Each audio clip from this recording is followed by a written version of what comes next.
All right, Mike, check. There we go. Thank y'all for tuning in to another episode of the We Want More podcast. I'm your host, Anthony Moore. I'm Asante Morris. Welcome. And as everybody. always, we got Pepsi. He's in between us taking a good old nap.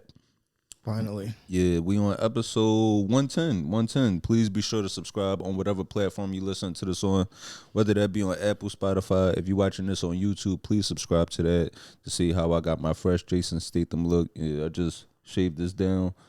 What else? Also, if you haven't already, please feel free to join the Discord. Do that.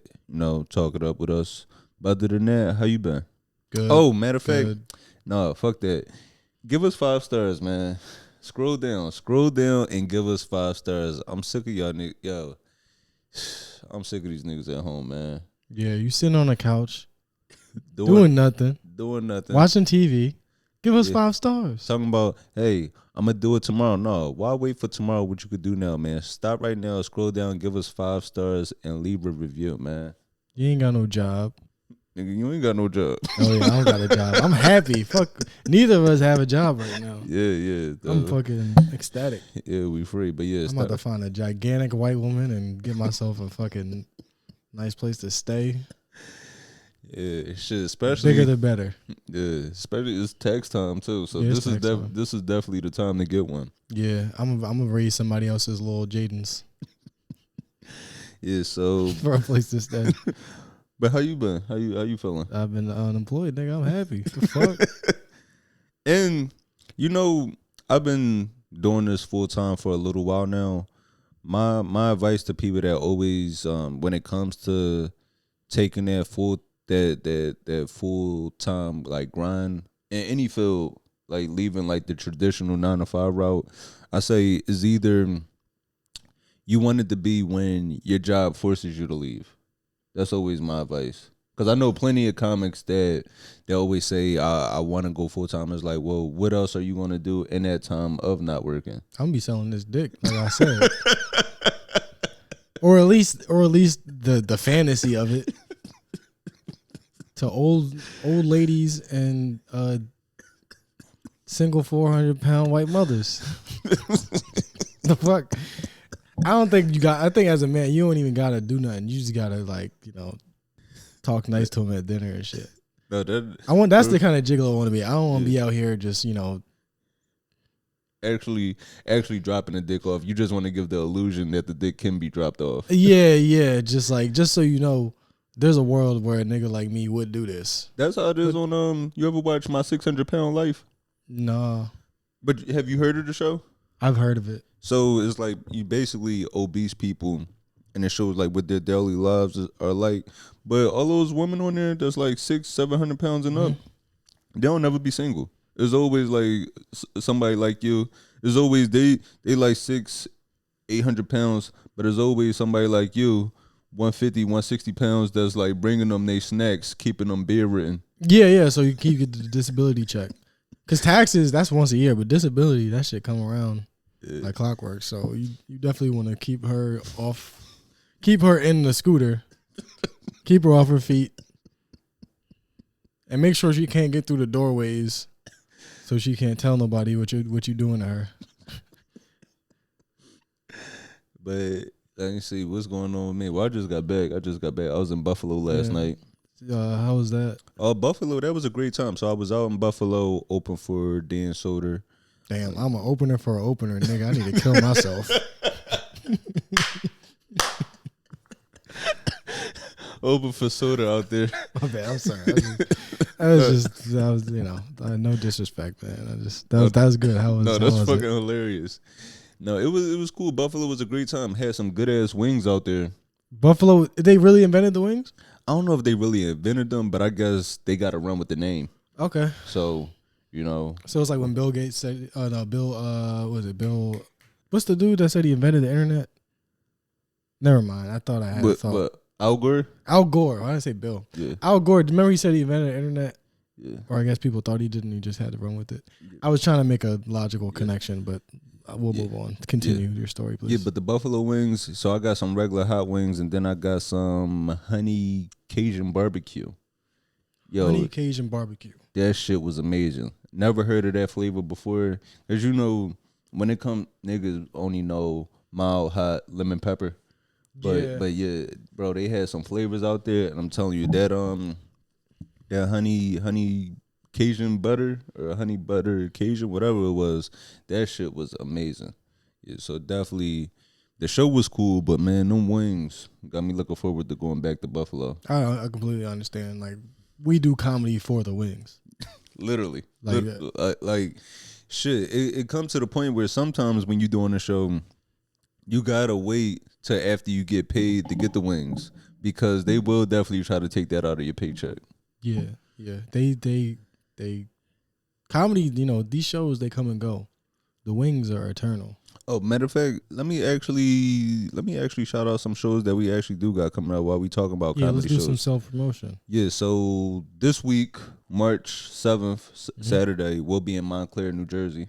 Nice. Yeah, we'll be in Montclair. It's a showcase. But then, are you doing a show? Oh shit! I gotta be at that show. I already told somebody I was gonna do something else. I guess I'm not gonna do that. What, you got your show in Brooklyn?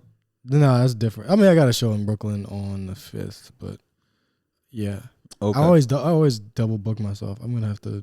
No, that's how you're supposed to, man. Get as much while you can. So yeah, Saturday will be in Montclair, New Jersey. That's on March 7th. But then also I have a few dates where I'll be opening for Dan Soder again in the Midwest. So April 17th, I'll be in Pittsburgh. April 18th, I'll be in Cleveland. And then April 19th, I'll be in Columbus, Ohio. So yeah, feel free to reach out to me, man. Yeah. Yeah, if you heard your city, send a DM. Make sure your feet are in the picture. It don't show nothing. It don't cost nothing to show a nigga love. All we doing is getting money. Show a nigga some love, nigga. Yeah, it don't cost nothing to show a nigga some love. So yeah, if you heard your city right there, man, feel free to reach out. And if there's any other cities that y'all would like to see us in, let us know. Yeah. Make sure you write the city you live in on the bottom of your foot, and then take a picture of it and send it to Anthony. You know that's what Lil B used to do. Yeah, you remember that? Have, like, feel right, Lil B on their feet. I think he had to stop because the feet were looking rough. No, the feet were young. Oh, ew. That's worse. Yeah, but let me see. I guess, do you want to dive right into it? The events that unfolded right after we finished recording. Oh fuck! The BAFTA situation. First of all, what is BAFTA? So all right, so basically. It happened literally right after we finished recording last Sunday. My man Kyrie Covington, I believe you met Kyrie, young comic from from Jersey but lives in Queens. And I also want to shout him out because he got some good anime content. So yeah, y'all out there with the anime, if y'all into that, definitely you should check out his content. You into anime? I used to like it more when I was smoking every day. I realized I don't know if I like it a little bit. Like, I still got love for it, but I don't really know if I even like it that much because I don't even be smoking like that no more. My anime levels is real basic. Like Dragon Ball Z, Naruto. Honestly, it stops before that. It stops right at Pokemon. Damn. Yeah. Oh, you were one of those guys that was getting pussy when you were a kid, huh? Excuse me. I was watching cartoons. So Kyrie, he had hit me up and he was like, I don't know if y'all finished recording, but y'all should definitely talk about this. And situation with Delroy Lindo and Michael B. Jordan, they were at the BAFTAs. So the BAFTAs is basically the British version of the Oscars. Let me see what it actually stands for. So the British is the B. What's the after? British Academy Film. But what the fuck do the T stand for? What do British the T Academy of Film and Television Arts. Okay. Yeah, so Michael B. Jordan and Delroy Lindo, two of our legends. And I know Michael B. Jordan is still young, but if he died now, his legacy, I think, will be solidified. And that's why I always hated about people saying he can't act. You know how people always say that? He has made some movies where the acting was questionable. I will say that, but he 100% can act. I mean, shit, he got one of the most memorable characters from one of the most memorable shows in history, The Wire. Yeah, The Wire, he was good. Not even just The Wire. And can't forget Hardball.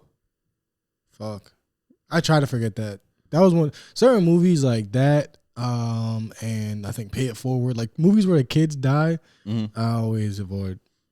So yeah, shout out to Michael B. Jordan, man, and he definitely solidified his legacy with his most recent work, just Sinners.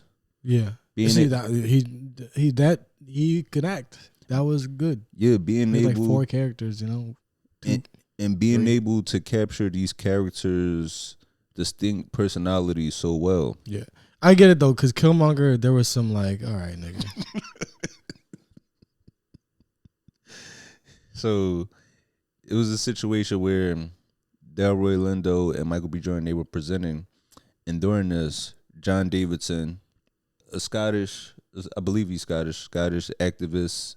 John Davidson, he has Tourette's, and he was at the awards because it was actually a movie based on his life that was nominated for a few awards. And John Davidson, so yeah, he has Tourette's. And I wonder, is that the right way to say that? He has Tourette's or lives with Tourette's? When you saw Michael B. Jordan and Delroy Lindo walk on the stage, he had an incident where, he had an outburst from one of his tics, and he shouted out the N-word. And let me play the audio I'm going to play the audio from the moment when that happened. Why do we need to play the audio again? Because it's hilarious. Because we both find it hilarious. Is that why? He just like me. I said the same thing. No. I was like, I love those niggas, man. Hell yeah. Delroy and I are delighted to be presenting the first BAFTA of the night for a vital part of movie making. I think, did you say bitch? She might have tried to catch it. But the thing is, so they stayed so calm and professional even while hearing that outburst, right? And the thing is, it was other outbursts. He made other outbursts from throughout the night. And they also said that the people in the audience was like warned about his condition. But initially when I saw this, like everybody else, I was upset. Just like, and I think any black person would feel that way.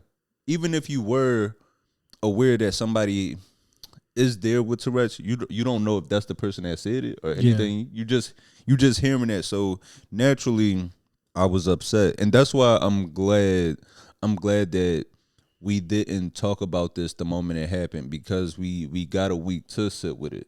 Yeah. And like, I mean, a lot of black people are like mad about this shit, and they're like, ain't no excuse. And I'm like, I get it. Yeah, but that's not. I feel like the real story is, And that's what's sad, because I feel like it's sad because historically we know how black people have looked at people with disabilities, and not even just black people. We know how people with disabilities have been looked at from all races, right? Where throughout time, where it's like, people with these disabilities, they used to be hidden. I mean, hidden in a sense of that would be the family member that would just stay locked up in the back room. I was looking up the history of this. There actually used to be a room in the house called, titled that, it was called the disappointment room. That's bro, where they would legit hide the family member that would suffer from any type of diagnosis or disorder, disability. Damn. Right? So I say just speaking from our community, the black community, we know how the stigma towards people that have disorders and disabilities, where people say and I feel like we're kind of going back to that level. When this happened, the initial reaction from the public was, there's no excuse for that. Or it was subconsciously, for him to say that, this must be subconsciously within him, right? Yeah, well, to both of those points, there's no excuse for that, except for, this is the one fucking excuse. There's only one excuse, and he gets this one. There's nothing else, unless you are literally a mental disability that makes you yell. No, because it's the only excuse, and he got it. Yeah. He found the line. But we know people with Tourette's already, so it's I've never been called, a slur by somebody with Tourette's, but I know it makes you. It's like you don't want to have to be fucking blurting out crazy shit all the time. It's got to be fucking frustrating. And that's what that's what some of the things people were saying was people were saying, I saw a True Life, I have Tourette's, and ain't nobody say nigga on there. And it's like, that's not really, we can't use MTV True Life as a medical study. So the type of Tourette's he has, it's a certain term. I'm not sure how to pronounce it. Begins with a C. It's a certain more severe form of Tourette's. Like it makes you say things that you don't want to say, right? It makes you say corporalalia. I'm sure. Involuntary and uncontrollable outbursts of obscene, taboo, or socially inappropriate words and phrases. So it affects about 10 to 20% of people that have Tourette's. So they try to suppress the things that they know are inappropriate to say. Those are the things that just happen to come out, and he has the more severe. He lives with the more severe side of that. Yeah, right. And that's got to be hell because you literally will get fucking beat up. Like if that was on the street, he would have got beat the fuck up. And he wouldn't have been able to get a word out. He right, just got his ass beat. Like if I was walking on the street and somebody blurted out nigger at me, I would not wait for him to say he got Tourette's, and I wouldn't believe him. I would just beat his ass. Yeah. So that's a hard life for him. Because looking into his other past outbursts, right? They say there was a time where he met the Queen because I guess he's a popular figure overseas. So he met the Queen, and one of the first things he said was "fuck the Queen." Or he met somebody that had cancer, and he kept saying, "You're going to die." Like I could imagine, because here's the thing, I can relate on a level where I meet people, if I meet somebody with fucking a missing leg, all I'm thinking is leg. Yeah. But his brain makes him say that thing. Yeah. Or you see somebody with a big ass scar on their face. Yeah. All you thinking is, what the fuck is up with this nigga's face? But he can't stop himself from saying it. That's that's hard. I know is a bad word, but you gotta think about. I relate to it in the sense of, I think with my Tourette's is when I walk through a doorway, I just gotta dunk on it. It's just something about a doorway, or if it's just something about when I see somebody walking towards me, I just gotta act like I'm hitting them with a crossover. There gotta be some type of diagnosis. Yeah, I guess you're right. But how it got to the public, it wasn't edited out. Yeah, that's the real story. Yeah, and I thought it was live. It right, wasn't even live. Right, yeah. This was actually a tape delay. So they could have edited it out. It was, I believe the people said that this would be edited out, and they actually left it in, but they actually chose to edit out other outbursts that he had. Now, that's my issue, right? I don't have a problem with them leaving it in if they're going to leave out the other outbursts, because this is what Tourette's really looks like. It's not. It's unfiltered. It's not edited out. So if y'all gonna leave it in, you gotta let out. You have to let out all the other outbursts. You have to let those be shown. But for them to choose to leave this in, but them to edit out Free Palestine, that wasn't even the Tourette's thing. That was just somebody saying that in their acceptance speech, and they were like, "Oh, we gotta fucking." And that. So you mean to tell me it's more harmful to say, "Hey, we need to stop a genocide," than to leave in a slur? Yeah. The British did invent Israel too, so that's another thing. It's another whole. Yeah. I don't know how they feel about it over there, but I know they invented that shit. So what genocides? That, and they invented Israel. They were the ones that came up with the blueprints and shit. So apparently, somebody gay got called, whatever the gay words are, and I mean, because they call. Our gay word is a cigarette over there, so I can only imagine how awful a word they've come up, with them.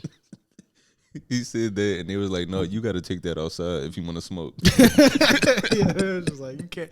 There's a no smoking audience. You can't be yelling that out in here. My dad died from lung cancer. You asshole.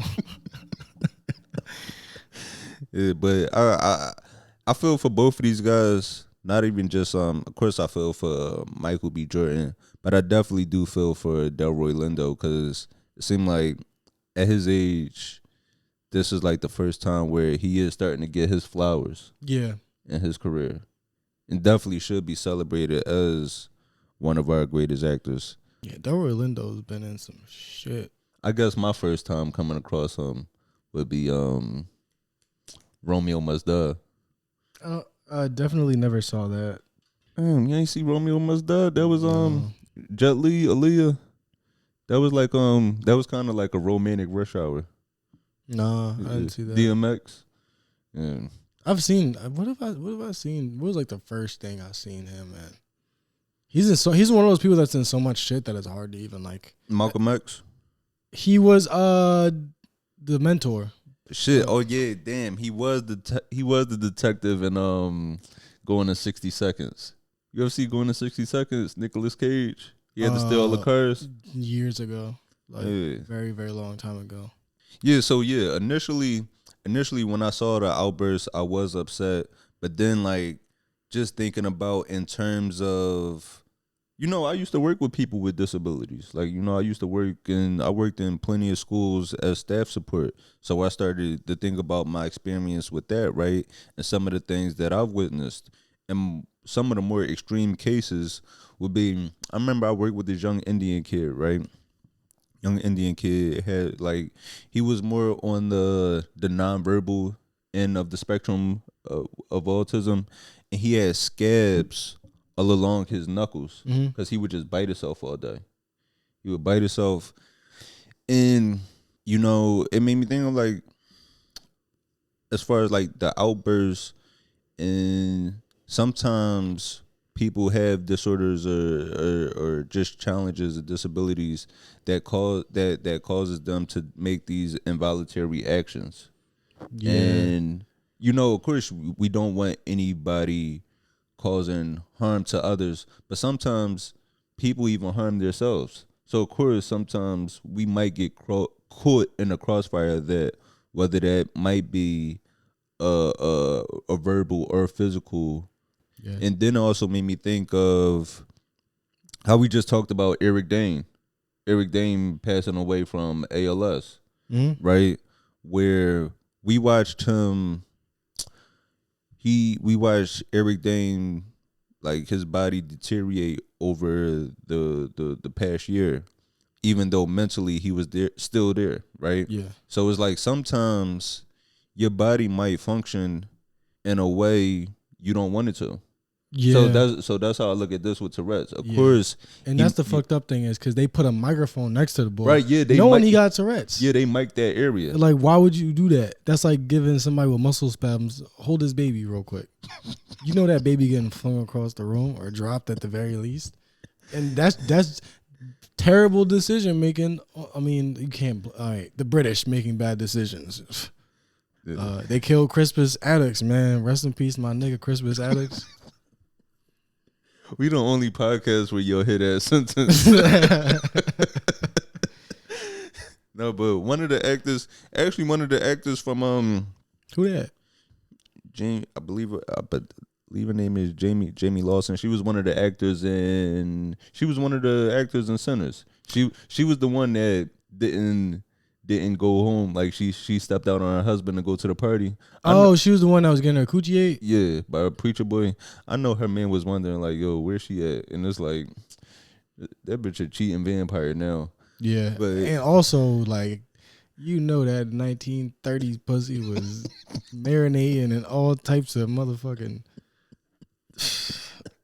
They had the colored water fountains, so that the pH balance was all crazy. That shit had to be fucking steaming, bro. That shit had to taste like fucking insane. She dancing in the 1930s shack with no AC. That pussy probably tasted like loaded potato skins or something, dog. That shit had all type of crazy flavors. Yeah, sour cream, cheese, all types of weird onion, all types of hints and notes. You could honestly go pussy wine tasting back in the day. No, but so last night was the Image Awards.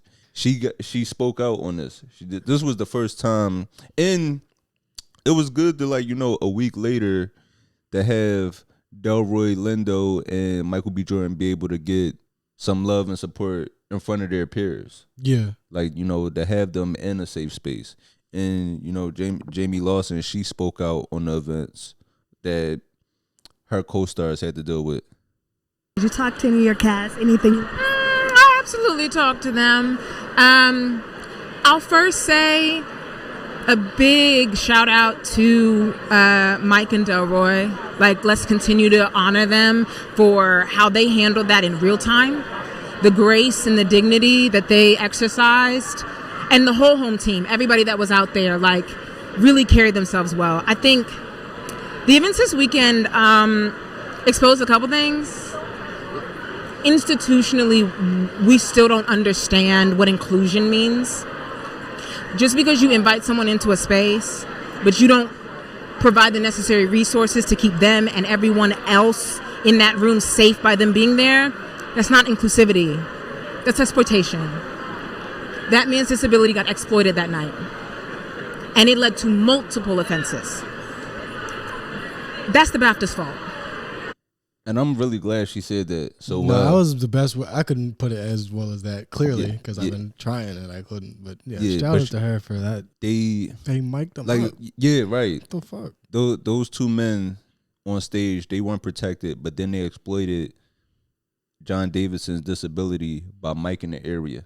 And they didn't be like, yo, all right, so we got somebody. After the first one, they should be like, look, he gonna say some shit. And he rightfully so should have been allowed to be there, because a movie based off his life was being praised that night. And that's what's even more fucked up, that he received such backlash after making a movie to show, like, this is what I dealt with. This is what I deal with on the daily. Yeah. So it was like he fucked up. Yeah, he's trying to show the world, like, hey, it's people like me that live with this condition. And in doing so, people was like, yo, why this nigga here tonight? Yeah. Well, you know how they say, like, statistically, people with mental illnesses or whatever, I'm not trying to compare him to somebody that's just like on the street. Yeah. But those people are more likely to be victims of violence than to perpetuate it? Yeah. Perpetuate it, because it's like, literally, like, if somebody with Tourette's yells out the N-word at me on the street and I got a skateboard in my hand, at least, like, you seen the movie Kids where they beat up the nigga in the park? Yeah. That's the type of shit. Yeah, they're going to be tasting some wills. Yeah. And that's not cool. Like, but, like, how would I know? And how would he, protect himself in that situation? I seen the lady on the train throw some water. She clearly out of her fucking mind, like, throws, like, some water out of a water bottle at some lady. And, like, I look over to see what happens, and she's out of her mind. She doesn't even know who she's talking to. What's going on. She's yelling about shit that doesn't exist. And that lady, I mean, if she went over and just fucking stole her, then that would just be what happened. Yeah. An offense was directed towards her, and if she retaliated, it would have been wrong on the grounds that that's somebody who's dealing with the illness. Yeah. But also, like, well, what happened? What about me? Somebody just fucking did some shit to me. So yeah, and that also, shit's hard. Yeah, and people with this condition, I believe they said a high percentage of people that live with that severe form, they often end up, like, taking their lives, because it's like you're living with constant guilt and constant frustration of fear of saying the wrong thing at the wrong time. You're constantly living your life apologizing, and living with that shame, because one of the things they say is that after you say that wrong thing, that shame and apologizing leads to you continuing to say it again and again. Yeah, because, like, whenever you're thinking, sometimes I meet somebody and I might think something awful, because I'm like, wow, it would be really bad if I said this. Yeah. You see somebody with some gigantic titties, it'd be horrible to be like, damn. Yeah. But of course you don't say it. It's just like an intrusive thought, and dealing with intrusive thoughts, for some people have to deal with intrusive thoughts and they don't blurt them out, and it's hell, like people with OCD, They're like, oh, I'm gonna die. My mom's gonna die. Like, just fucking. Oh, if I leave the stove on, my house is gonna blow up. Like that shit. I know people with OCD. That shit is hard to deal with. But imagine you yelling that shit out too. Like that's a lot. Or it's like, or epilepsy. You just fall asleep. You know, that shit is hard as fuck. So you gotta see past. Like the N-word really like. I will fuck you up for saying it, but it's really not the worst thing in the world. People act like being treated like a nigga is worse than the word. And that's why, like, I hate with this situation, and I'm glad this woman, she put it so well, because at that award show, she's way more than a pussy that got 8 in centers. I gotta make sure that's clear. That's how I remember the scene, because I'm a dirty-minded young man, but great actor and, you know, poised. Yeah, a great actor, and outside of that, shows that she's a wonderful, well-spoken person, because she put it so eloquently, where that night you had two groups put against each other, the black community and people living with disabilities, and some of the things that people were saying online, it's like you had people forget that there is a group where that intersectionality meets, where there's black people that also live with this condition and share the same traits. It's just that they not getting beat up for saying nigga. Yeah, you know what? This brings me to that was a good point you made, and I feel like this connects very well with. Did you see the video of the ICE agent where a white lady was yelling the N-word at ICE agent? Yeah, and there was a black dude that was like, "Well, that's your right. If you see a black dude that's working for ICE, a white person should be able to call him the N-word." No, did you ever see that shit? Don't make no fucking sense, because all right, so if I'm mad at you for something specific and I pick out something that I'm gonna get a yell about you, why would I pick something that's gonna offend everybody that looks like you? Like if I get into a fight with a gay dude at a gay club, he call me the N-word. If I yell his word back at him, everybody got the right to be like, yo, what the fuck? You just yelling shit. You supposed to be mad at him. How you gonna say some shit that offends everybody? No, like, that shit don't make no type of sense. And then also, you know what people were saying? People were saying also like just like real insensitive things. Like people were saying like, how come people with Tourette's, they never yell out nice things? You saw people saying that? Yeah, and it's like, true. So basically you saying, why don't you, with your involuntary condition, why don't you voluntarily choose the words that you could say? I found the video too that I was we was talking about last week. What I would say if I had Tourette's. I pay for the puss, okay. I pay for the puss, okay. I pay for the puss, okay.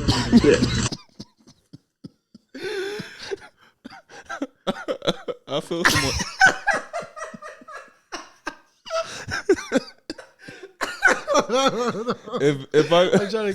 If I could choose my tip, if I could choose what I'm gonna say, it's gonna be this. Because you might actually do it. All right, how much?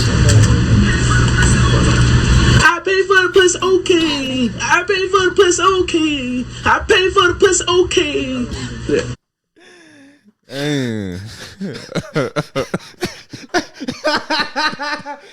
So like that's funny, because if you had that as a tick, and then the girl was like $40, I'm like, yo, all right, $40, that's easy.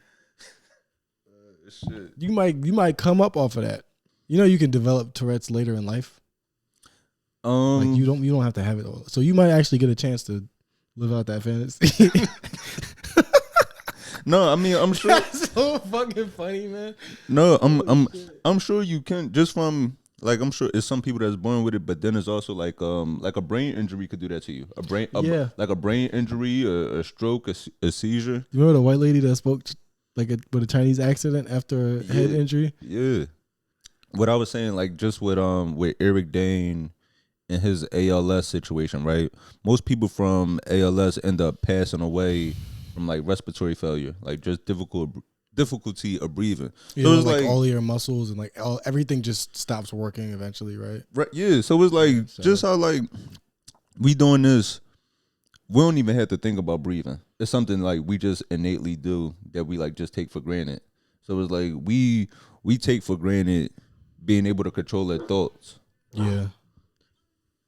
Matter of fact, do you see this video of this young black woman on TikTok speaking about it? Nah, I want to hear it though. the N-word as a tick.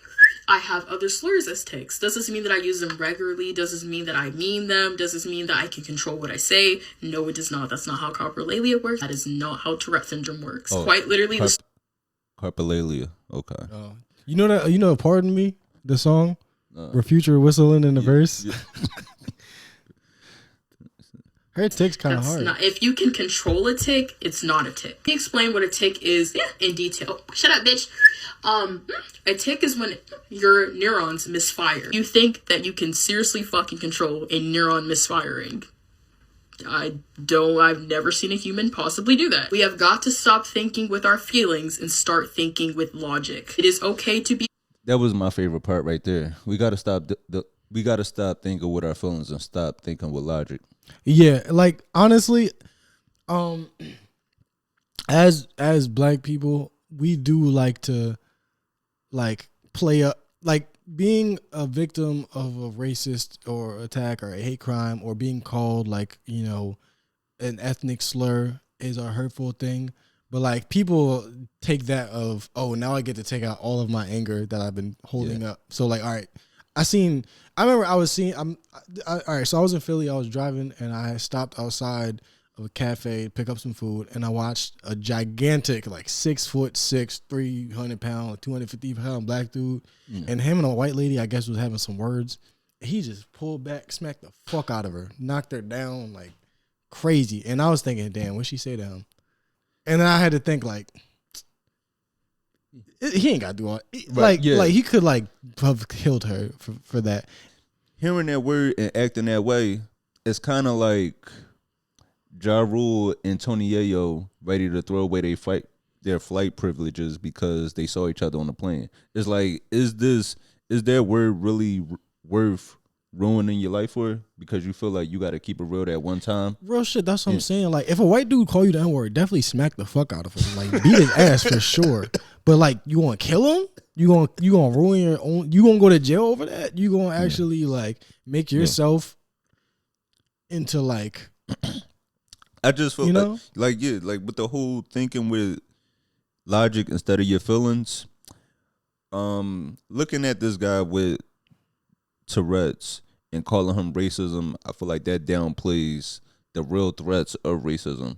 It definitely does. If we're focusing on that, it's like we need to stay on fucking track. Black people love to get sidetracked and do side quests, and then when we really got some shit, that's why like nobody takes us seriously to where the president literally can just anytime like he downplays racism to the point where he can post a video of a fucking monkey. A former president as a monkey. Call a former president and his wife monkeys, and then be like, y'all just be dramatic about everything. Y'all always get mad at everything. It's like, we do get mad at everything. So when something really happened, or like, that's just words in a video and shit. Like they killing people and shit, and they fucking people over. They bombing countries and shit. And we can't even, because y'all mad about everything. You know, it's like a boy you cry wolf situation. We got to focus on certain things. We got to be like, look, this ain't cool. We gonna add this to the list. But let's see if we can try to get some fucking, equal opportunity, equal employment opportunity shit. Let's make sure that stays around. Yeah. Because, they didn't got rid of that shit day one. Yeah. Because I be putting Mexican on my job applications. I am a Chinese transgender as far as they know. I just decline to identify because I'm like, I really don't know what the fuck that means. Because I remember back in the day, I would be like, Black American male, whatever. Yeah. Because it didn't mean anything, they weren't allowed to use it, and I feel like it was pretty common for them to still deny applications based on that. But I feel like now more than anything, there's probably zero people checking into it or any repercussions for throwing out a job application because somebody's black. No, but what's the one is one they really don't fuck with when on the race? Black. No, not just black. Remember they did the study? Because it'll say like white, African American, something, and then they like clarify like not this, not Hispanic or Latino. Yeah, I don't know why that shit literally scares me because remember they did that study where they would do identical resumes, one black name, one white name, and like black person, white person, the name's different, but the experience and everything is identical and they would get less responses from the black shit. So I decline all of that stuff. I don't, but it also makes it seem like, well, will I not get this job now because it seems like, oh, well, this nigga saying he don't trust us. He think we racist, so he's gonna not hire him because he's scared to. You know, you got to think about that kind of shit. You do. The legal ramifications of that shit are out the window. You could literally do whatever you want now, as far as race goes. So you do look like a Asante though. Yeah, that's what I'm saying. I'm like, if you can't tell what the fuck I am by looking at my name, then I don't want to work for your dumbass anyway. That's literally how I feel. I'm like, I'm not gonna put my race on there, nigga. Asante, I'm from Philly. Put it together, dickhead. What are you saying? I'm a nigga with a fro. Yes. No, your parents was on point with that one. Yeah, I can make it Indian sounding too if I wanted to on the job application. Like if I feel like they looking for an Indian nigga, Asante, yo. I'll fucking throw a little stank on it too. This is stressful. Like I've been filling out job applications for a little while now, and that was one of the first things I realized. Cover letters are easy. You know, I could do a cover letter, but being of a certain race and having to put that on the application, that's got to be scary because it's like, what if they're not looking for that right now? Because that's the other thing about like, what is it, like DEI or like quotas? Like if they already got enough Chinese niggas, you might not get that. Right, yeah. You know, they might have a quota that, like, all right, well, they want a couple people of every race, but once they hit that, it's like, all right, we got to start getting the Mexicans in now. Oh, I see that with comedy. Oh, yeah. Comedy is too diverse now. Comedy is it's performative. And it's like, well, we gotta have one. No, you don't. And it sounds crazy, but black men in comedy, we're getting forgotten about in a sense of when it comes to looking for a black person, it's a much better look to take a black woman because you do check 2 boxes. So it's like we're not victims, and I want to make sure people hear us. Yeah. It's like, I want a black woman to get a good job. Mm-hmm. But you got to understand that sometimes people do see you as check boxes. Mm-hmm. So they go straight white male, those are useless. Black straight male, we could do a little bit with that. Black gay woman, there we go. Because they it's a marketing thing. So they're not just thinking, like, white people are still going to get their fucking, white people get marketed as universal no matter what. Like if you're straight, whatever, they're gonna be like, all right, we need a white person so we can broadcast that to, you know, when they export our media to other countries, they need to show a strong heterosexual white person in order to maintain the image of American dominance. Right. Because we're not saying that, you know, black women shouldn't get opportunities. We're saying that sometimes these companies, they market to that demographic just for their money. They're just trying to diversify. It's like, you know, diversifying your portfolio. It's like, we could try to sell this as a black show, or we could try to sell this a black show, as a woman's show, and as a LGBTQ inclusive show. Will triple the market. Like it's all numbers. That's why I knew what was the play behind giving Monique a special. I was like, oh, y'all on that streaming platform was on the decline, and it's like, let's pull in that group to support us. Always, they're always, because it's like, who supports more than black women? Oh wait, hold on. Wait.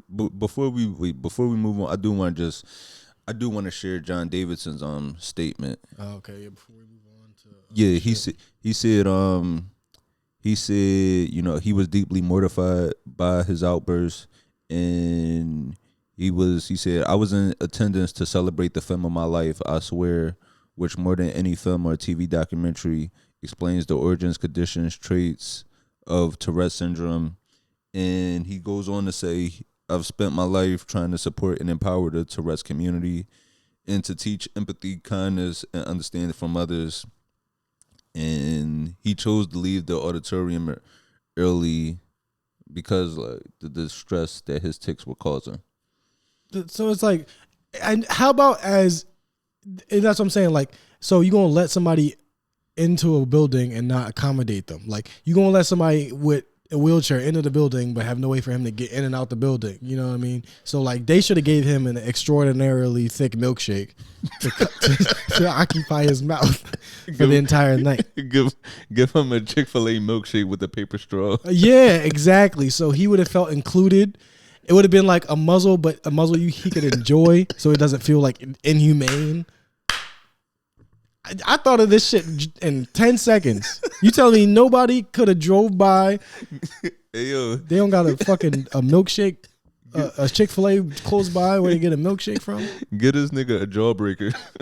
Yo, you joking, but for real, like, get this nigga a jawbreaker. One of them Ed and Eddie Jones too, with a cheek puff up crazy. He can't talk. And he wouldn't even been like offended. Like, thank you for the candy. Like, it would have been a sweet gesture, and it would have been accommodating, and it would have made sure everybody else had a good time. Yeah. But no, they just sat him next to a microphone with his mouth just fucking ready to go. And that's my whole issue is like, because I feel like he definitely should be allowed to be there. And because some of the takes that people were saying, oh, why would they have him there knowing that it was black presenters, is like, because he can't live his whole life just running away when he sees black people. Yeah. Yeah, they should have gave him a fucking, put some peanut butter on the roof of his mouth. So you saw the whole night. Yeah, because, you know, with this whole situation, man, I'm sad because seeing some of the, I'm sad because the black community, we made so much progress with accepting diagnosis and disabilities for, you know, family, friends, and others. I felt like some of the stigma was starting to go away, and now it's like we back at ground zero.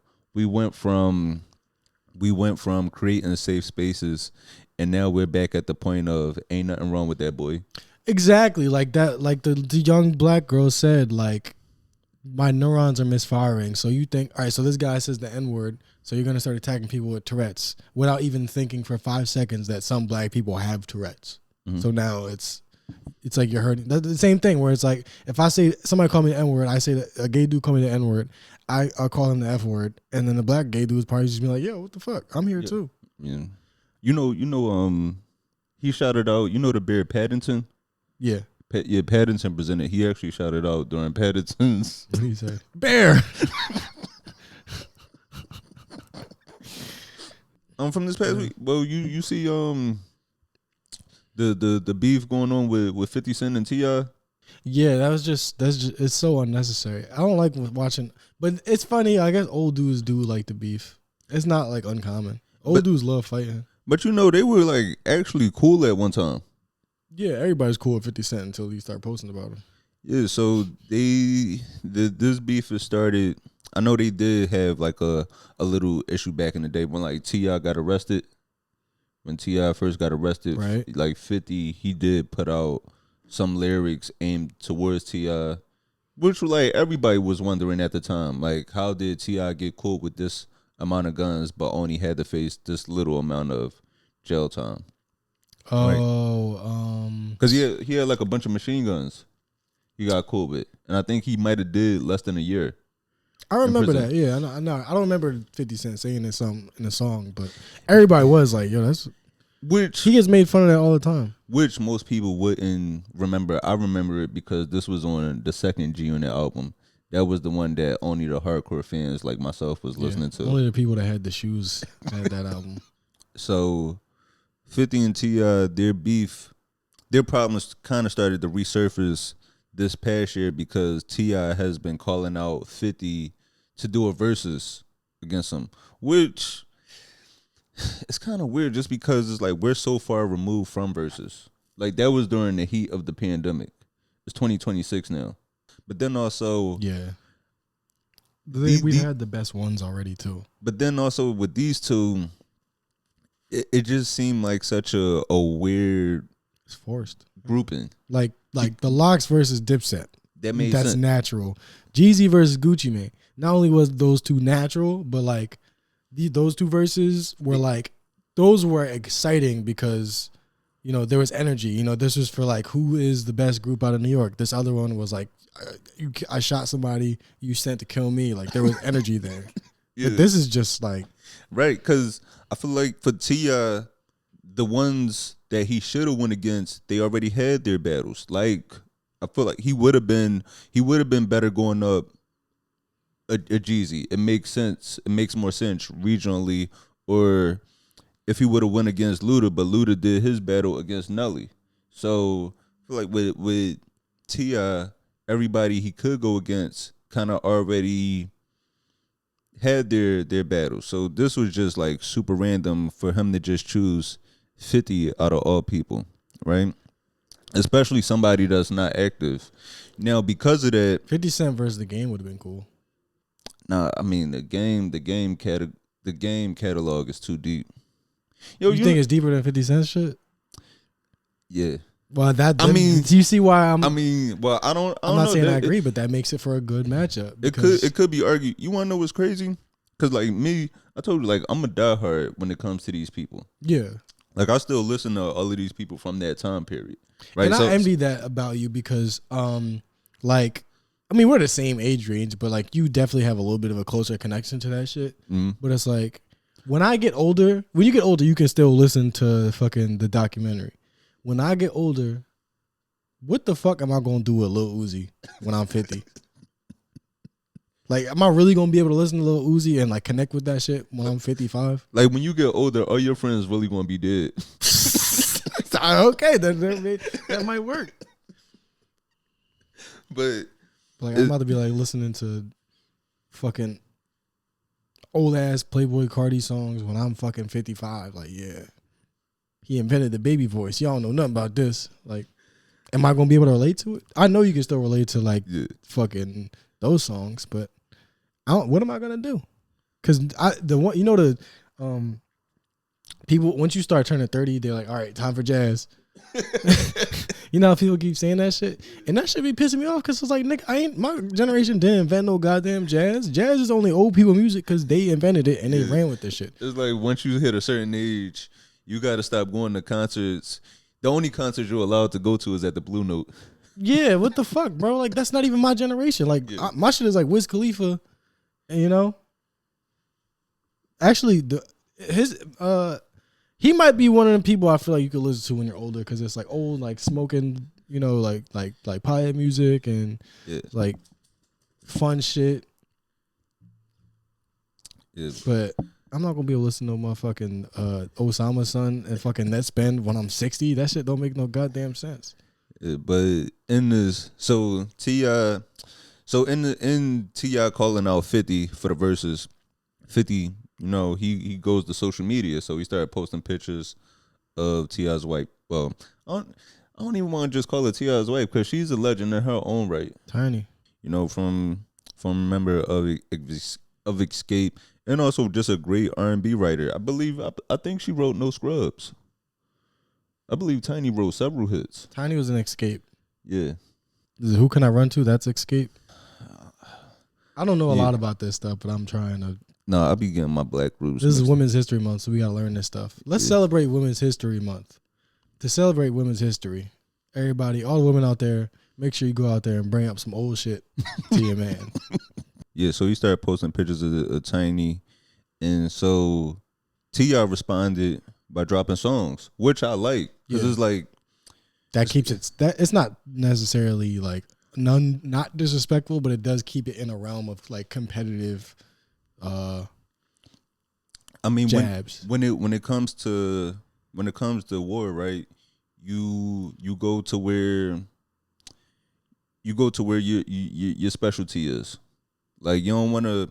We know 50. He usually wins the internet games. So you bring him to your world. It's kind of the same reason why Drake really didn't stand the chance with Kendrick, because it's like you're doing trolling and internet games with somebody that doesn't care about the internet. He don't at got all. internet. That is a good point though, because can you stop looking? You really yourself not on gonna camera? beat 50 Cent in like a personality off, because nobody. I can't. Even if you beat him, he's still gonna find a way to make it look like he won. But as far as 50 Cent, if he's gonna rap, he definitely ain't did it in a while, and he doesn't seem to be interested in it anymore. So I don't even know what that would look like. Mm-hmm. But yeah, it just keeps it. It's not like you can't say some fucked up shit in a song and a nigga actually get mad at it. But you can be like, look, this is what we do in this business. So like, as long as we keep it here, it don't have to escalate too much. Yeah. But posting a picture of a dude's wife and be like, you know, I don't really like that. I don't like that I because don't really find anything. I don't get anything out of that because she has nothing to do with it. She has nothing to do with it. So with him posting the pictures of his wife, you know, T.I. responded, standing up for his wife, rightfully so. But then also the kids respond. Shit, the whole house done this 50. Yeah. Like, you know, T.I., his son King, the other one, they call him T.I.'s J. Cole's son. Okay. You know the one with the dreads? Yeah. You know what? I heard the diss song and I was like, this nigga is a fucking J. Cole dick rider. I was thinking that. So that's funny to even. I was like, this sounds like a fake J. Cole song. No, but I loved it. It was a good song. No, I don't like the real J. Cole, so you know how I feel about that. But you know, he was you know, it wasn't bad. It was like on a certain level of you know, I like talent. I like the angle that he spoke from because it was so. He spoke from a level of maturity that I didn't expect for his age. I like that. It was just like such a. It was such a. He spoke from the level of like, why are you doing this? What are you gaining from this? So to see like somebody so young talk to an older man, like he was coming from the mature level. Yeah, I really appreciated that, and I feel like that's a good way of saying it. Like the other son just posted like I think he made a T-shirt with like 50 Cent's dead mom on it, and I didn't like that. I don't like that, but the sentiment of like, you have a mother too. Mm-hmm. Why are you disrespecting women like this? Like we're all adults here. Why are you doing this? That I can get with, but like you making fun of my mom? Your mom's dead. I mean, I always all gloves are off at that point. You don't know what the fuck's gonna happen to you once you start talking about people's dead mothers. So yeah, and I just don't open that can of worms. And I just don't like that because at the end of the day, we all gotta go. I like when people say fucked up things. I like when people are like mean to each other. That does something for me. I can't lie about that. But I don't like when people make jokes and then apologize for it after. Like everything that I say here, I'm gonna stand on it. Whether or not it's right, I'm gonna be like, I come from a place of like, I don't feel like I got nothing to apologize for. So if I'm saying shit about niggas' moms being dead, then I feel like that's something that you would have to apologize for eventually. Mm-hmm. So why even say it at all? Right. And I like, you know, his children being able to respond. They said Tony Yayo was going to respond in the Vlad interview. Yo, Tony Yayo has definitely had more interviews than songs at this point, bro. That's fucking yo. and it's fucked up because I know Uncle Murder wants to come to 50's defense in this, but it's only March. Like, you gotta wait that nigga gotta wait to December 31st. You gotta wait till December. You gotta write this down in this book. Man, all right, Blueface got a new girlfriend. T.I.'s wife is ugly. Like he's got a notebook already. War with Iran. T.I.'s wife. You know, one of the things that T.I. and his sons have been sharing in the songs is that 50 only takes down. He's only worried about the takedown of his people. That's true, right? And he's past the point of like, well, you know, you hurt who you're around. That he's rich. He should be fucking making diss songs about Robert Kraft. Like, because you know, with 50, like for example, with the Diddy documentary, right? The Diddy docuseries, I do think, and I've said this before, believe it was definitely a necessary story. It was a story that needed to be told. The victims needed to see justice for themselves. It'd be nice to come away from that with a more like, all right, so I think it's time that we have a conversation about, you know, protecting women from these predatory figures that yield their power in, you know, insane ways or whatever. Like that would have been cool, but it just go from the Diddy documentary to just like your wife. Look at your wife.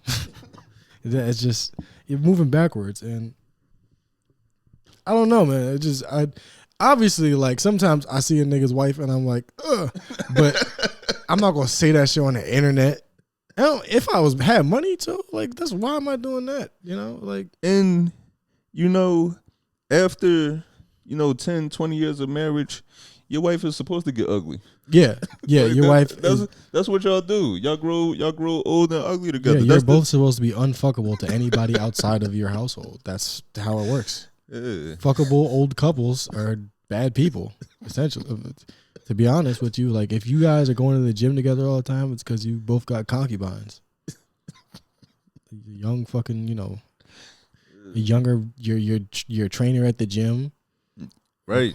That's really the goal. Y'all supposed to, you and your wife, y'all get so close to where y'all damn near become siblings, and y'all don't even want to touch each other. Yeah, that's why. That's why, like, when you see an old couple and they like bicker all the time, it's like, oh, y'all really love each other. Shit. Right? Yeah. Cause like, if you a piece of shit and y'all get into an argument, you be like, you know what, you got that. I'll be right back. I'm going out for a little bit. Them people that don't argue, bad people. People that argue, it's like, I got nowhere else to go. I don't want nothing else to work but this. Please shut the fuck up. That's how you know that shit is like this. Solid marriage advice from an unmarried 28-year-old boy. Matter of fact, last time, stop biting me. Last time we was here, I think, did that happen Sunday with I forget if that happened Sunday or Monday. Last time we was here, the cartel took over the airport in Mexico. Oh yeah. Yeah, it was a Mexican cartel leader that was killed by, I believe, the Mexican government in collaboration with the U.S. government. We just dipping our nose in all types of shit. Yeah, well, we're the reason why the cartel exists. I mean, you can already tell from like the 80s, we was, selling fucking cocaine, exchanging cocaine for arms and shit. So, yeah, it is kind of like the cartel is basically like the Mexican version of like Al Qaeda or something. It's like it's a terrorist organization that we use to keep a region unstable for our own purposes. In the Middle East, it's oil, I guess, is why we keep it there, so we can control that region, keep it unstable, so we can go in there and get whatever resources we want whenever we need to. Yeah, what is it? Yeah, I wonder what it is in Mexico. I'm not sure exactly what it is in Mexico, but I know for a fact that me and you are gonna work hard as fuck because we know that a fucking poor Mexican escaping like a war zone is gonna be willing to take any job that we want. So you do need you need homeless people, you need quote unquote unskilled labor, like a fucking like an unlimited supply of unskilled labor to keep your labor force from unionizing or trying to ask for more wages. So I know that's a benefit of it, but for the people listening, like you did air quotes on the unskilled because we know it is really skilled. Yeah, like it take a lot of skill. You ever see like people in like strawberry fields, like how fast they be picking that shit? Yeah, I've seen the videos of it. And it's like, damn, they do pay you by the hour. Why you picking so many strawberries? All they don't do is fucking like Earthquake had a joke about that. Earthquake had a joke about how he used to work with Mexicans building roofs, and he'd be like, "Yo, what the fuck, why y'all put up that roof so fast? They just gonna give us some more shit to do." Yeah, exactly. That's how I live my life. Like every job that I've ever had, I'm like, if you getting paid hourly, they're not gonna be like, all right, just sit there for a half hour and chill. They're gonna be like, all right, well, since you so fucking quick, here's some more work to do. Yeah. So I used to work for a half hour, then you go on fucking read the news or whatever the fuck. But yeah, I don't know. So the Middle East, we get oil. What do we get from Mexico? Fucking salsa verde and avocado toast. Yeah. But we get an unlimited supply of fucking avocados. Honestly, that might be it. It could be like, not only do we get the produce, but we get people to, pick it and distribute it and yeah. So I gotta look into that because I generally don't know. But it sounds like that's a good enough reason to do it.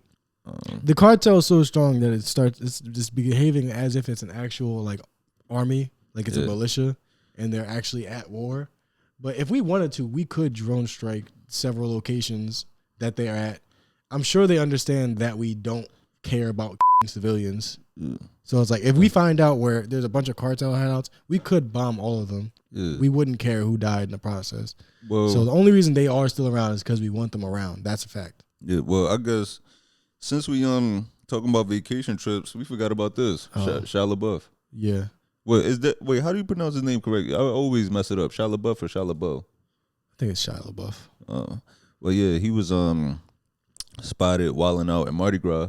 Yeah. This past week, he got arrested. I think he got arrested a few times down there. So he got drunk and was fighting at bars in Mardi Gras in New Orleans, and apparently he's supposed to be sober because he got canceled for the FK Twigs. Yeah.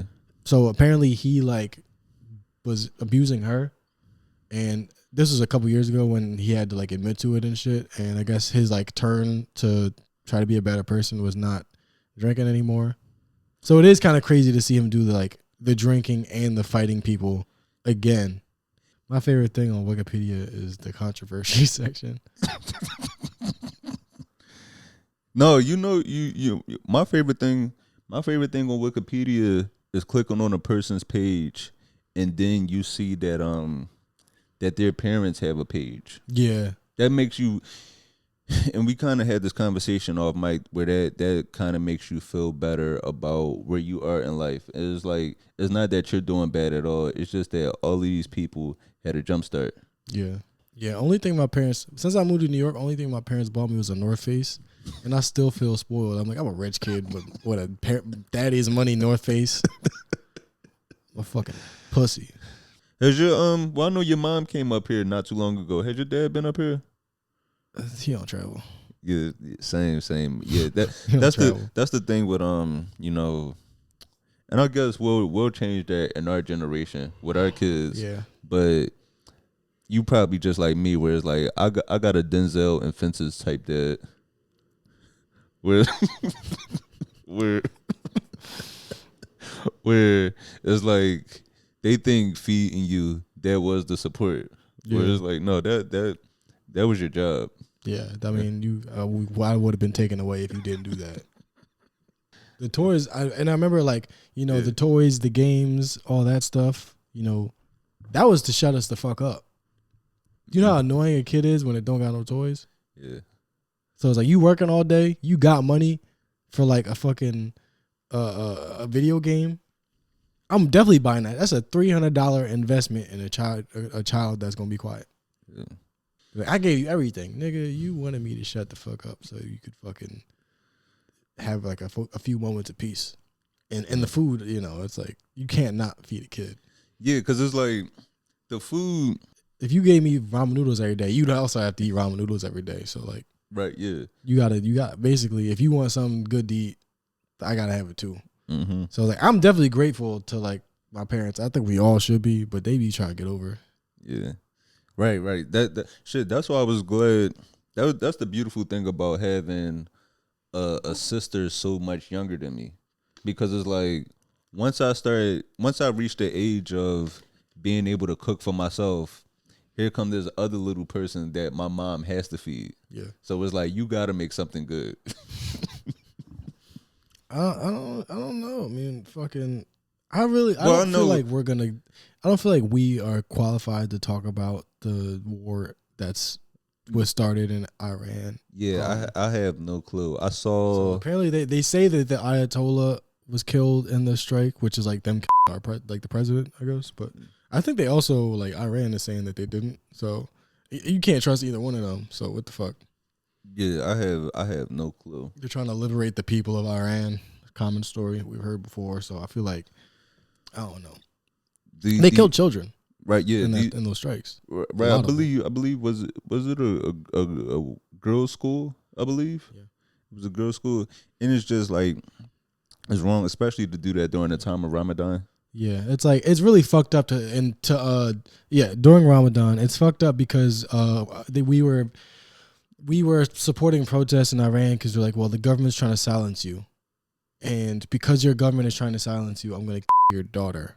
That doesn't make any sense. It's genuinely fucking insane. We see so much shit all the time where people are getting killed, kids are getting killed, but you got to think about the numbers. One kid dying is fucked up. One is too 40 much. is crazy. But so many people die that we're allowed to just look at shit like numbers.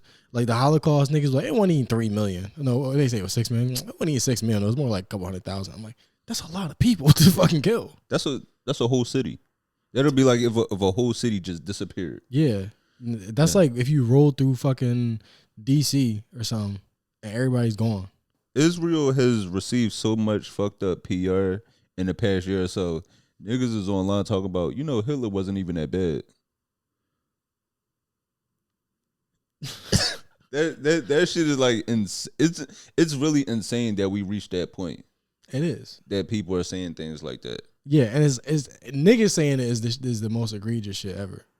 Cause I see that all the time. I think Farrakhan has said that too. He's No, I don't think Farrakhan has went that far. He said some shit like, well, he care about his people. That's the thing. People are like, well, he wasn't that bad a guy. He just wanted the best for his people. I'm like, that's a whole other thing. But yeah, the whole when black people defend Hitler, I'm like, yo, the Jews and the Germans, like, the only thing that was different than them, I guess, was their hair and their eyes. Like, if you got fucking blonde hair and blue eyes, you're good. If you don't, it's like they was killing each other over eye color and hair color. What the fuck they was doing to people with different skin colors? Like, come on, right? What are we doing? All right, well, we've reached the Hitler portion of the show, so I think it's time for us to say goodnight. Once you encroach upon Hitler, it's over. It's only getting nobody. It never gets better after Hitler. No conversation recovers from Hitler. I ain't never gotten pussy after Hitler was brought up.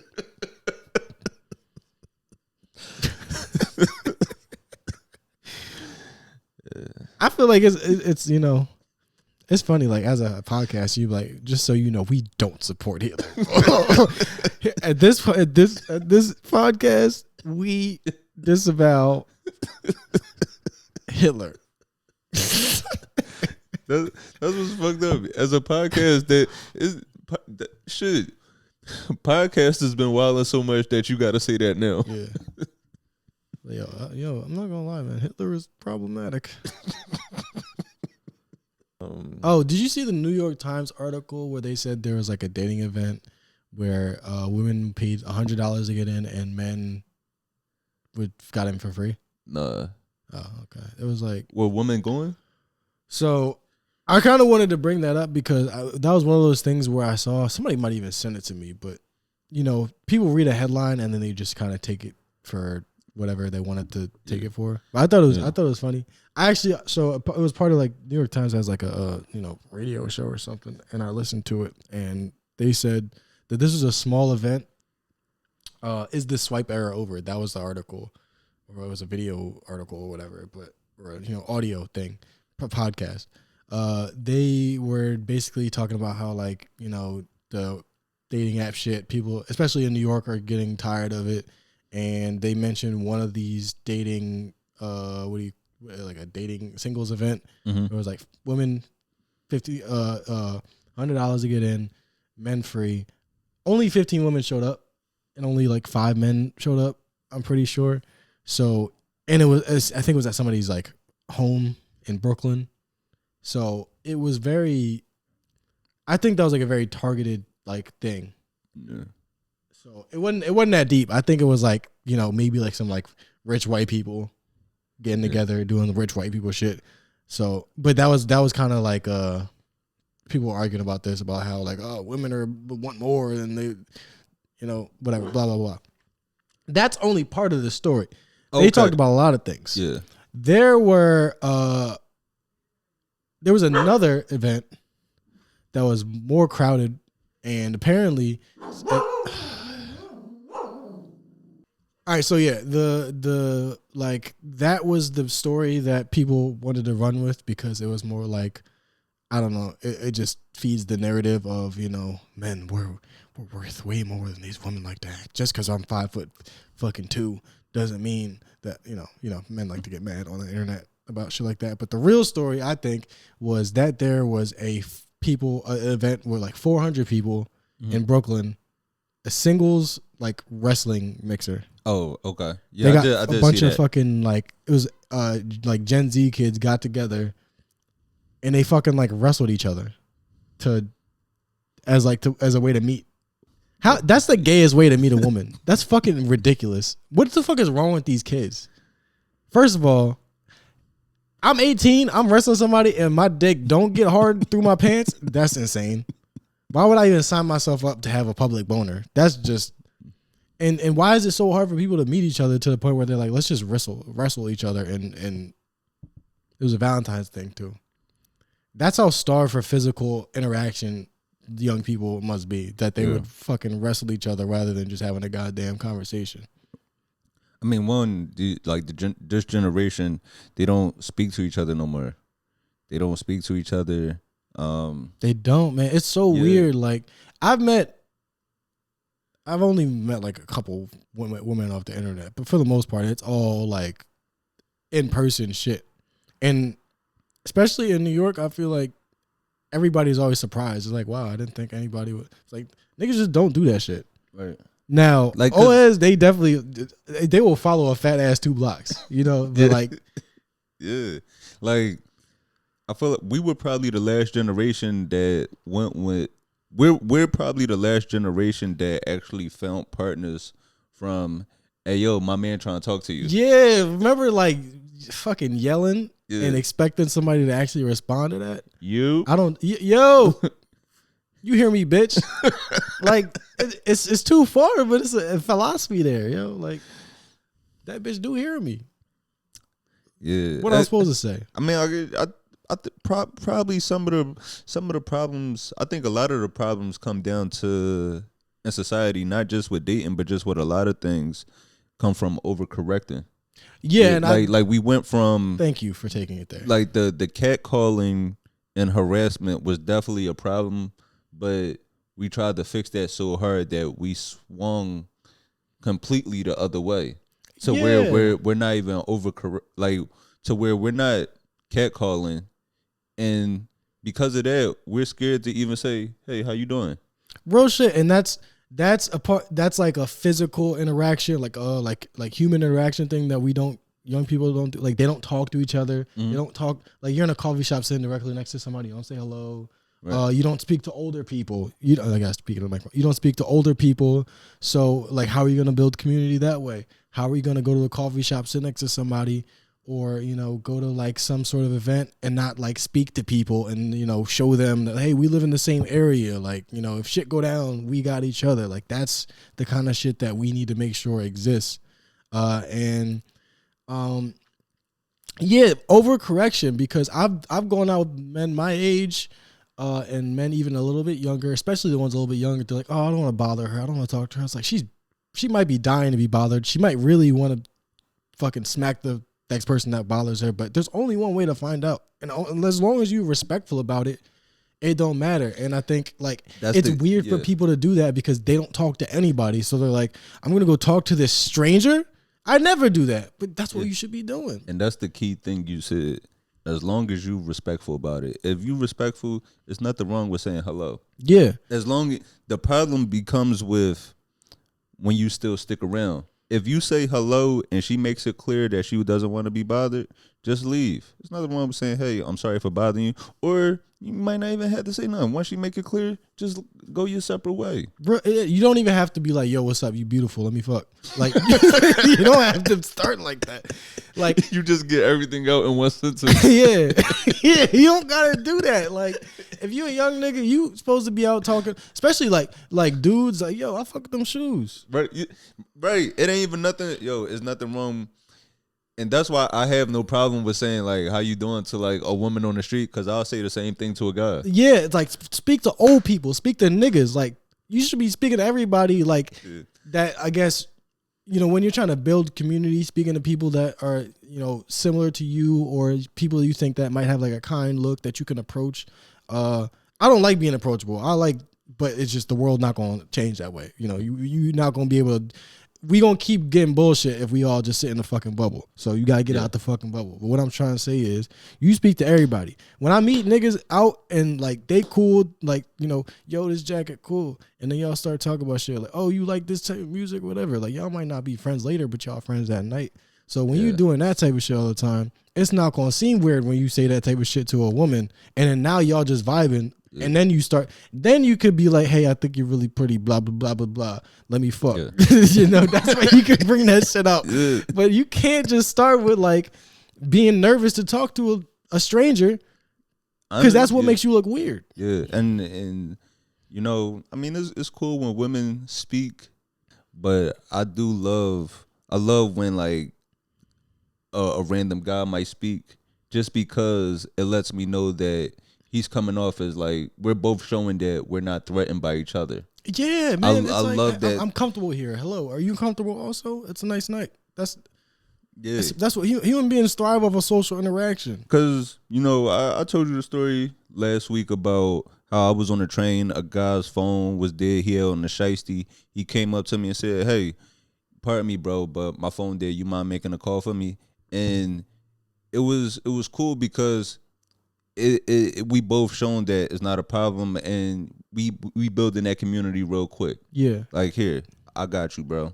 And I know that he came to me because it was that mutual feeling of, I know everybody else around us think we're threats. Yeah, and this is what keeps us divided, not the fact that we have half of the country is one party, half the other. It's just the fact that we don't talk to each other enough in general to where you scared of your neighbor. So that one of the best things about the whole reaction to the ICE shit is people like actually banding together, being like, you running my restaurant, and ICE coming in, you my neighbor, like I'm locking the door, I'm telling them get the fuck out of there. Like that's people protecting their own. Like all that like citizen shit and illegal alien shit, that's not, like, we're human beings. Those people are monsters, we're humans. So it's humans versus monsters. It's not citizens versus non-citizens, like that type of shit. So, yo, speak to people. It's like, why do you have to wrestle a bitch? You can. I can't imagine having to wrestle a woman horny and act like I'm not horny the whole time. That's insane. That's the problem. Like, it's probably fun. Like, if you went to that, and that's probably great. But at the same time, like, I just could not imagine wrestling a woman that it's like I'm there to meet people. Yeah. So clearly there's a level of horniness there.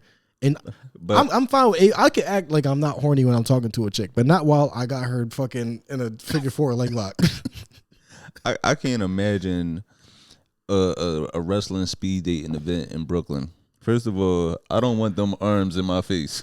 For everybody getting a choke slam and everybody getting a Rakishi, I'm choking everybody and rubbing my ass at everybody's face. I got 2 special moves that I'm gonna spam the whole night.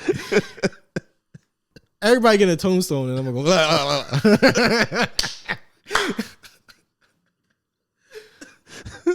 Everybody getting a tombstone pile driver, and I'm eating a pussy while I do it.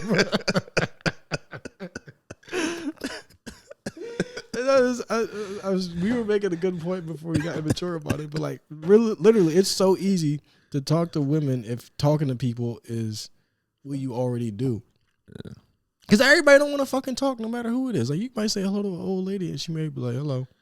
Like, she just might not be in the mood. Yeah. You know? And I think we talked about this before, but like, you know, dealing with rejection or whatever. No, but that's why I try to make it a point to talk to everybody, as far as even if I'm checking out even if I'm in the checkout line at the grocery store. I'm at ShopRite, I'm at Target.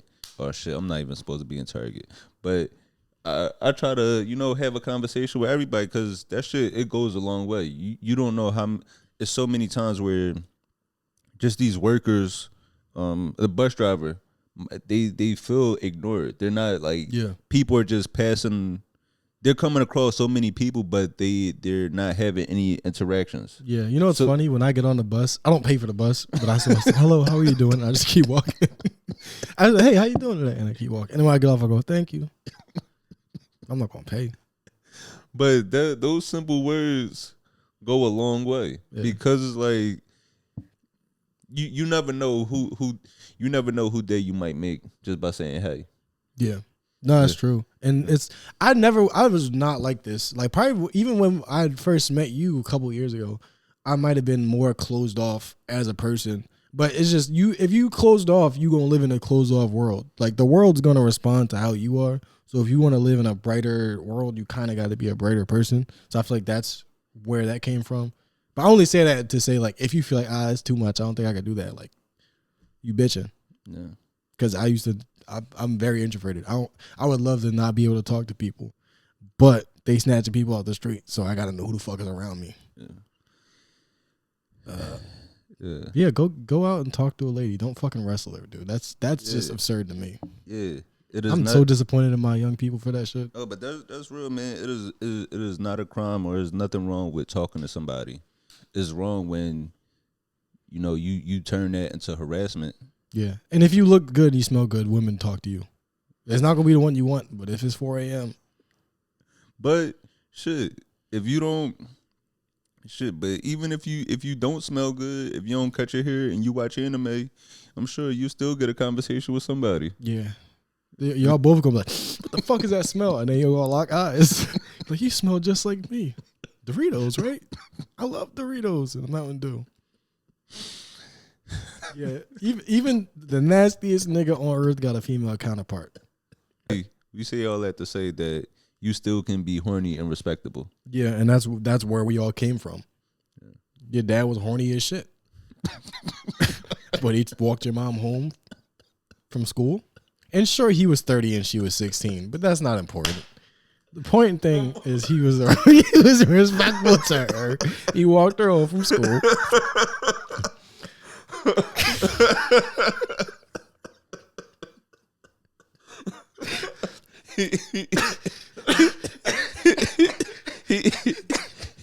He had to pick her up. She didn't have a driver's permit yet. Yeah.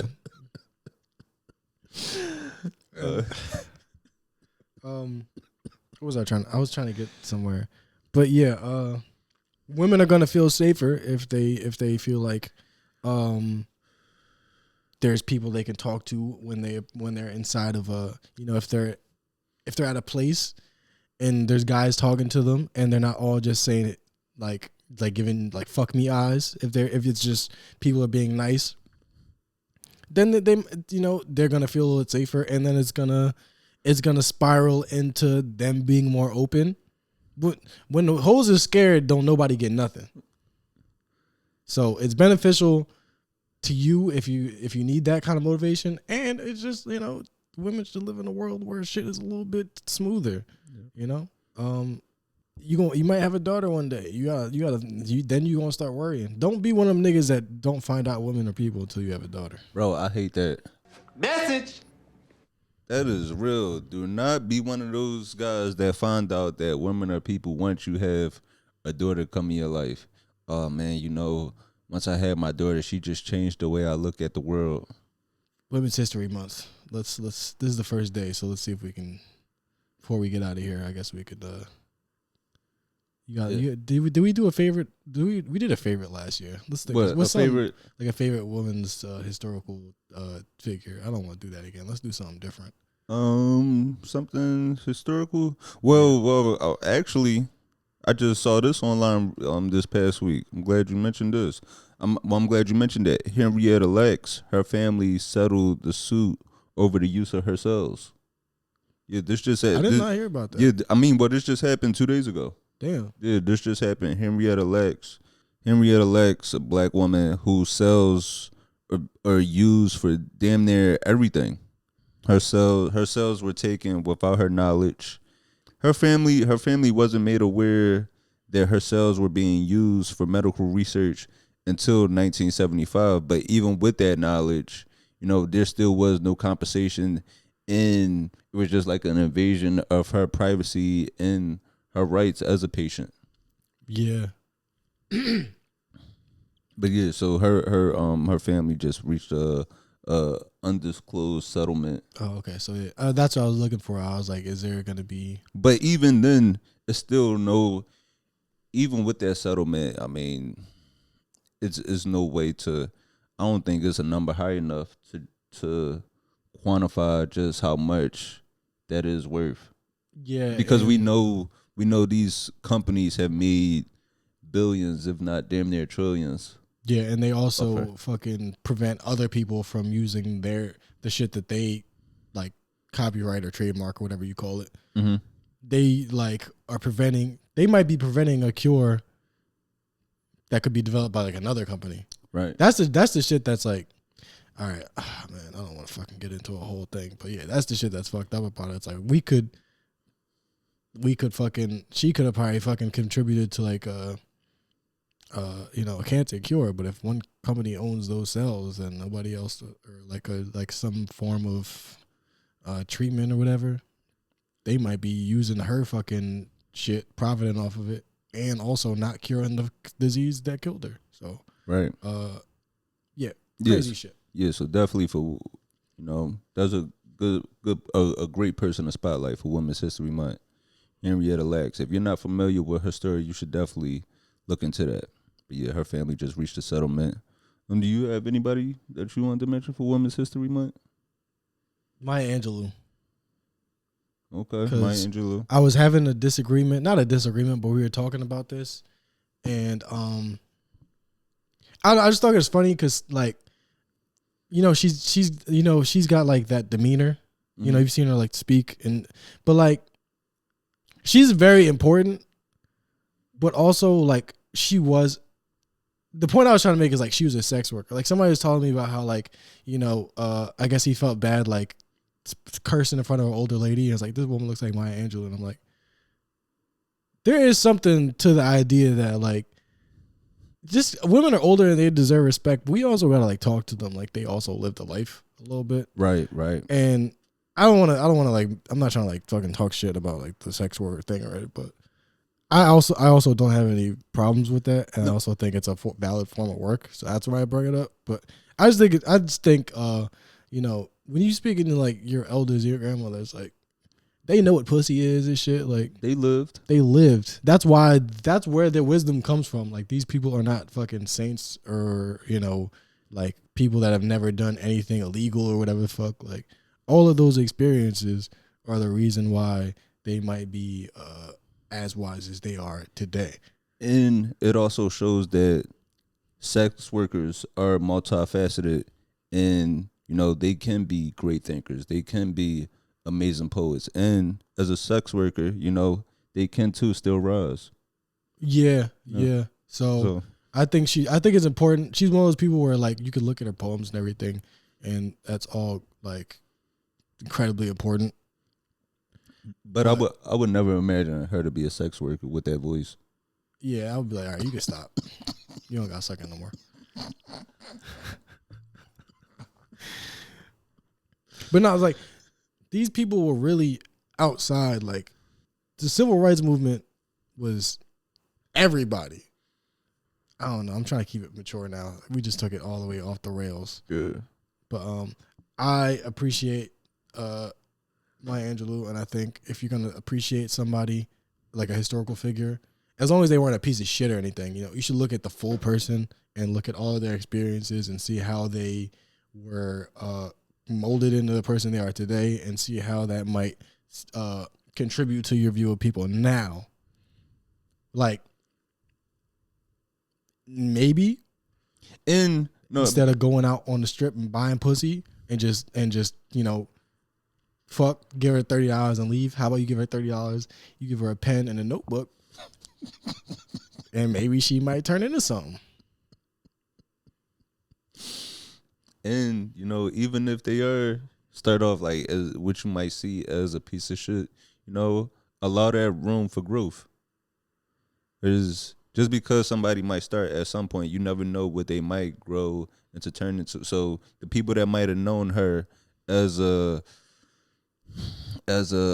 sex worker or a dancer in her early days, they might have never saw her grow into this legendary figure. Yeah, because I think this is important because I see this now with the proliferation of like OnlyFans and shit, and how sex work is just. I don't think it's bad that people could do it, but I think it's really scary how much it's done to the fact that it's like it does affect you. You know, putting your pussy online and only getting 3 people to buy it every month, that's got to destroy your self-esteem.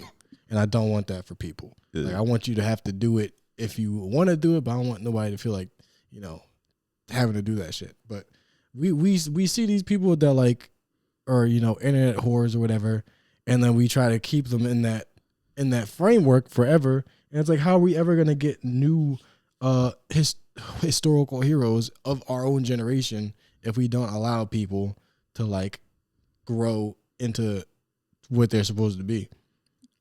You know, and we look at like, you know, those guys are like, you know, women back then used to they were more virtuous and all that shit. And women now, they ain't shit. Or you see something like, oh, these the women you gonna have to find a wife with. Or it's like, this is the crop of women you gotta pick a wife out of. That's all bullshit. No, I'm with that. That's a good one, man. So yeah, if y'all haven't already, you know, start off Women's History Month by looking up the lives of Henrietta, Lex, and Maya Angelou. Yeah, I feel like I hope this came off the right way. Yeah. Yeah, this is I like where this is turned. I like where this is shifted, man. I feel like the people deserve longer episodes if we can give it to them. So I was just trying to keep it going. Well, as always, man, thank y'all. Thank y'all for tuning in to another episode. And, you know, we'll be back with y'all next week. So if y'all haven't already, follow us on all our social media platforms. You know, please give us 5 stars. If you got some words for us, leave a review, join the Discord, all that good stuff. And we'll be back with y'all next week. Yeah, so as always, it's been a good one. I'm Anthony Moore. I'm Asante Morris. Thank you. We Happy Women's History Month. Make sure you get mad at somebody and don't tell them why. If he asks if you hungry, say yeah, but don't tell him what you want. Yeah, or just say no and then be hungry later.